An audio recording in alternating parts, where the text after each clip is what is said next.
ताज्या आणि सुपरफास्ट बातम्या पाहण्यासाठी स्वराज्य न्यूज मराठीला सबस्क्राईब करा आणि बेल बटन प्रेस करा।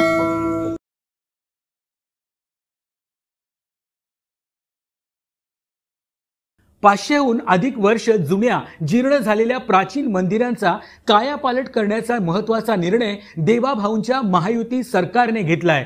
त्यानुसार राज्यातील 9 पैकी 3 मंदिरांच्या जीर्णोद्धारासाठी MSRDC ने 71 कोटी रुपयांच्या 5 निविदा काढल्या आहेत। या निविदांना मान्यता मिळाल्यानंतर या मंदिरांच्या जीर्णोद्धाराचे काम सुरू होईल।